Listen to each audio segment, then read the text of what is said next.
Nageshwar sir మాట్లాడతారు. Friends, నేను సౌహార్దత చెప్పడానికి రాలేదు, సహబాధితులుగా వచ్చాను ఇక్కడికి. ఈ మధ్య నన్ను తిరిగితే 10,000 వ్యూస్ కు గ్యారంటీ వస్తుంది. అది ఉపాధి హామీ పథకం అయిపోయింది. ఏం చేయాలి మీరు గమనించండి. నేను మాట్లాడిన వెంటనే నన్ను మెచ్చుకుంటూ పెట్టినా, నన్ను తిట్టుకుంటూ పెట్టినా 10,000 వ్యూస్ కంపల్సరీ, 110%. అది అలా అష్యూర్ స్కీమ్ అయ్యాను.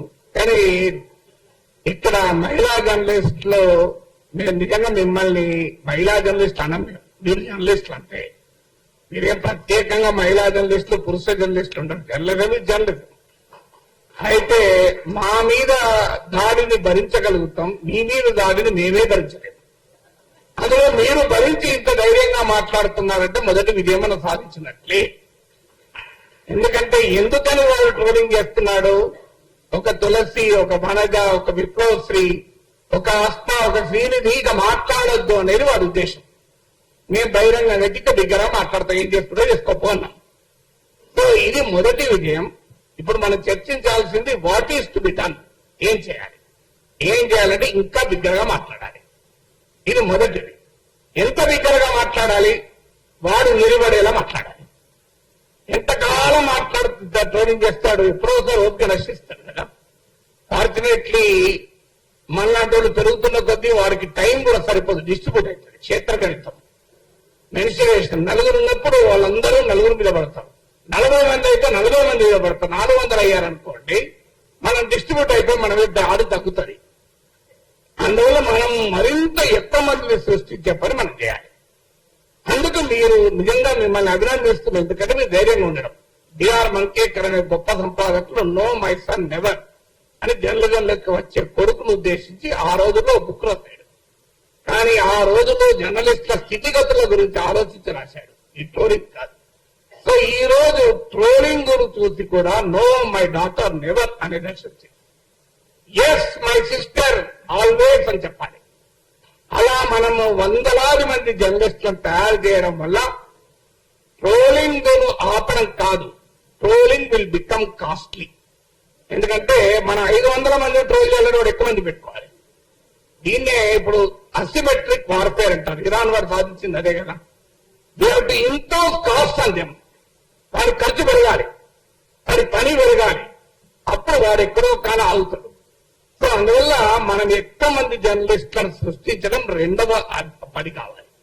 మూడవ పని ఏంటంటే దీనికి క్విక్ క్విక్ సొల్యూషన్స్ లేవు ఫ్రెండ్స్. నా రిక్వెస్ట్ ఏంటంటే ఇక్కడున్న చాలా మంది పెద్దలు ఉన్నారు, రామచంద్రమూర్తి గారు, శ్రీనివాస్ గారు, నారాయణ గారు, మీరు ఇనిషియేటివ్ తీసుకోవాలని నా విజ్ఞప్తి. మీరు ప్రతి రాజకీయ పార్టీ అగ్రనాయకుని 2 తెలుగు రాష్ట్రాల నాయకుల దగ్గరికి వెళ్లి మా మీద నాగేశ్వరం మీద జరిగే ట్రోల్స్ గురించి మాట్లాడకండి, అది ఈజీగా డిఫెండ్ చేసుకుంటారు. ఇక్కడ మహిళా జర్నలిస్టుల మీద జరిగే ట్రోలింగ్ గురించి మాట్లాడండి, వాడు డిఫెన్స్ చేసుకోలేదు. It just not possible. ఇప్పుడు ఇక్కడ వాళ్ళ మీద జరిగిన దాడిని వాడు సభ్య సమాజం ఎవరు డిఫెండ్ చేసుకోలేదు. సో అందువల్ల నాగేశ్వరం మీద జరిగే దాడి గురించి అసలే మాట్లాడకండి, వాడు డిఫెండ్ చేసుకుంటాడు. సో అందువల్ల మహిళా జర్నలిస్టుల పైన దాడిని ఇలాంటి పోస్టర్లు తీసుకెళ్లి చూపెట్టి ఇది మీ వాళ్ళు చేస్తున్నారు, ఇలా నేను కొన్ని తీసుకెళ్లి పంపించాను. అప్పుడు వాళ్ళు ఏమన్నారంటే సార్ మా పార్టీ వాళ్ళు కాదు, మా పార్టీ మీద వ్యతిరేకత రావడానికి మా ప్రత్యర్థులే మీతో ఇలా చేస్తున్నారని చెప్పారు. అది కూడా జరుగుతుంది వాస్తవం. కొంత లేదని కాదు, అదో 10% ఉంటుంది. సో అందువల్ల అన్ని రాజకీయ పార్టీలు, 2 తెలుగు రాష్ట్రాల్లో ఉన్న రాజకీయ పార్టీల నాయకులు, తెలంగాణ వాళ్ళు, ఆంధ్రప్రదేశ్ నాయకులు కూడా హైదరాబాద్ లో ఉంటారు వీకెండ్ కనుక కలవడం కూడా సులభమే. అందరినీ కలిసి ఇంకో ఉమెన్ జర్నలిస్టుల పైన ఇలా ట్రోల్ చేస్తున్నారు. ఇది శాంపుల్ మాత్రమే, మీరేమంటారు అని అడగాలి. ఇది మొదటిగా మనము చేయాల్సిన మొదటి పని. ఇది అన్ని పార్టీలు తరతమ తేడాలు లేకుండా అన్ని రాజకీయ పార్టీలను కలవాలి. ఆ తర్వాత ఏం చేయాలి?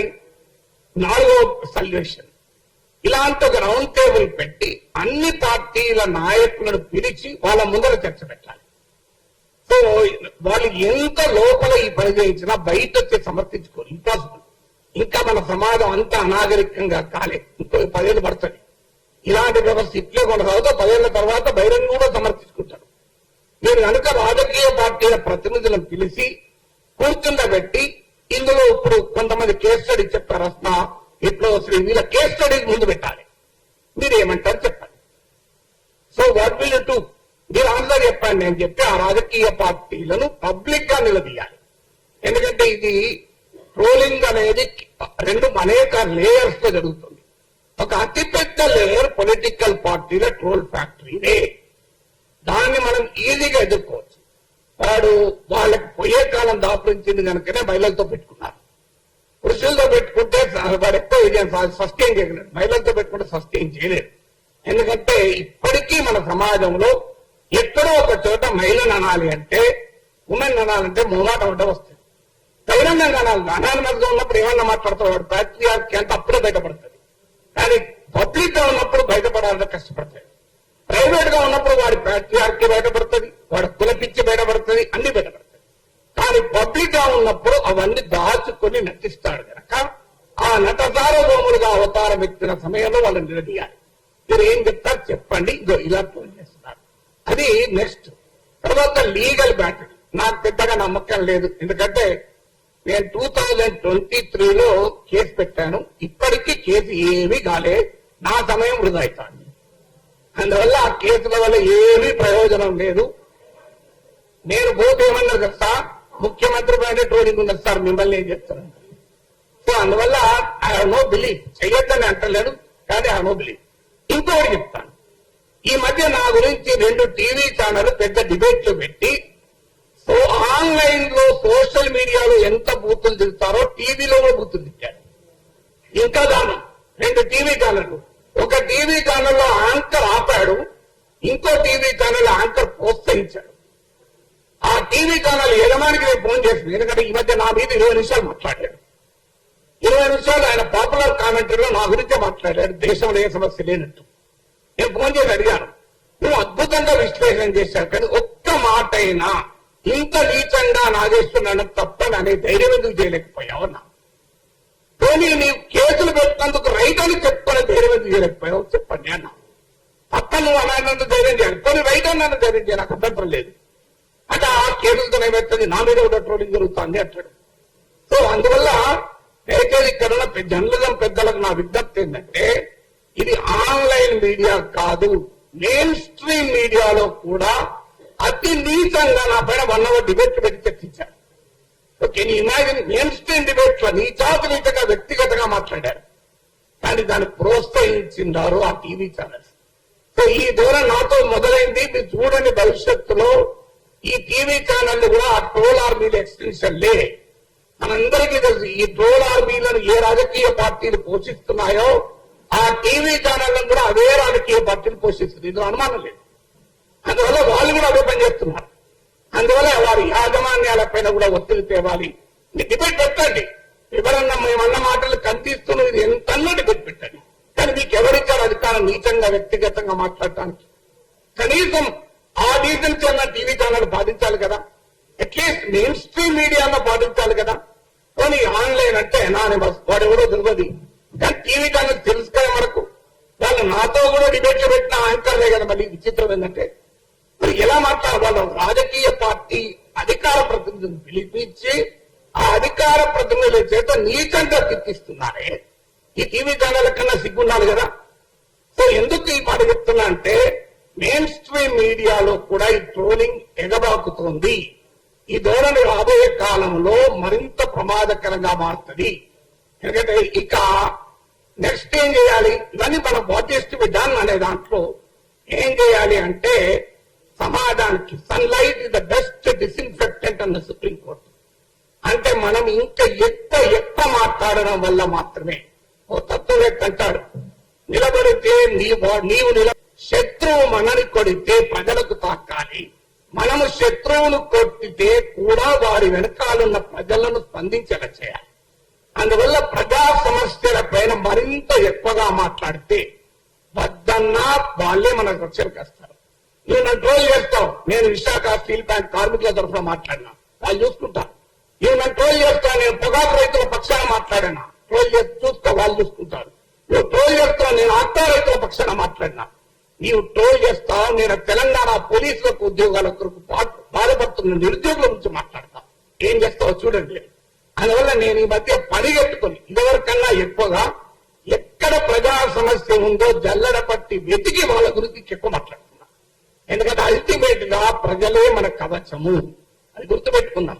సో అందువల్ల మరింతగా ప్రజా పక్షాన విస్తారమైన జనం సమస్యలు మనం తీసుకుని జనం భుజాల మీద తుపాకీ పెట్టి మనను రోజు భుజాల మీద తుపాకి మనం కాలుస్తున్నాం కదా, మేము జనం భుజాల మీద తుపాకి పెట్టి బీసంగా చెప్తాం.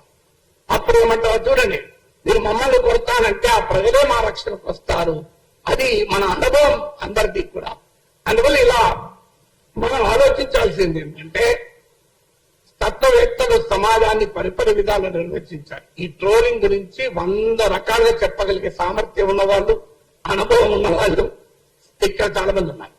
Let us find a solution. అందువల్ల కొన్ని సొల్యూషన్, ఎవరి దగ్గర పర్మనెంట్ సొల్యూషన్ లేదు. సుప్రీంకోర్టు మాట అంటది, హేట్ కు పరిష్కారం ఏంటంటే ఫ్రెటర్నిటీ అమౌంట్ సిటిజన్స్ అని సుప్రీంకోర్టు తీర్పులు చెప్పింది. ఇవాళ మీరు పెట్టింది సరిగ్గా అదే పని. Fraternity amount fellow journalist will always be a solution. అందువల్ల నా అపీల్ ఏంటంటే హైదరాబాద్ ప్రెస్ తోటి నా అపీల్, ఇది ఇనిషియేటివ్ తీసుకుని రాజకీయ పార్టీల నాయకుల్ని ప్రముఖుల్ని పిలిచి, వాళ్ళు ఏదో బచ్చగాలను పంపిస్తారు, అలా కాకుండా పెద్దవాళ్ళను పిలిపించి ఈ ఉమెన్ జర్నలిస్టులు పడ్డ కష్టాలను వాళ్ళ ముందు పెట్టి మీరు ఏం మాట్లాడతారో చెప్పండి అని నిలదీద్దాం. కనీసం పబ్లిక్ షేమింగ్ చేస్తానన్న రాజకీయ పార్టీలే కాదు, మీరు ఆ సాంస్కృతిక సంఘటనలే కావచ్చు, సామాజిక సంఘాలే కావచ్చు, వారి సైన్యం ఎవరి సైన్యం అయితే దుర్మార్గం చేస్తుందో ఆ సైన్యాధిపతులను పిలిపించి సభ్య సమాజం ముందు ఎక్స్పోజ్ చేద్దాం, ఇంకొన్ని ఆలోచనలు చేద్దాం.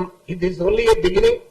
నా రిక్వెస్ట్ ఏంటంటే ఈ యుద్ధంలో మనం పొరపాటున కూడా భాష మారద్దు, మాట మారద్దు. మనను ఎదుటివాడిని నుంచి దూరం చేసే, ఏలియనేట్ చేసే ప్రయత్నాలు కూడా జరుగుతాయి. వాటి మధ్య అప్రమత్తంగా ఉంటూ ఈ ధర్మ పోరాటం అంటే రాంగ్ మీనింగ్లు వస్తాయి. ఈ ధర్మ యుద్ధాన్ని మనం మొదలు పెడదాం. ఖచ్చితంగా మీ వెంటాల మేముంటాం. ఒకటే దీనికి పరిష్కారం, మీరు ఒక్కడు ట్రోల్ చేస్తే మేము ఇంకా 100 సార్లు మాట్లాడతాం. నీవు నిలబడతావా నేను నిలబడతావా చూద్దాం. భగత్ సింగ్ అన్న 10 మాటలు ఉన్నాయి. సర్పరోసికి తమన్నా హై, ఆశా హై దిల్ మే, దేఖనా హై జోర్ కితనా బాజు ఏ కాతిల్ మే అన్నాడు. నువ్వు ఎంత తాడి చేస్తావో, నీ దగ్గర ఎంత శక్తి ఉందో చూద్దాం, నా దగ్గర ఎంత శక్తి ఉందో చూద్దాం. అందువల్ల ఈ పోరాటాన్ని, ఈ జర్నలిజాన్ని మరింత ఉధృతంగా తీసుకెళ్లడమే సమస్యకు ఒక పరిష్కారం. ఇదొక వార్. ఈ వార్ లో పోరాడిన వాడిదే గెలుపు. అందువల్ల మనం పోరాడుదాం, ఐక్యంగా పోరాడదాం, విజయం సాధించుదాం. Thank you very much.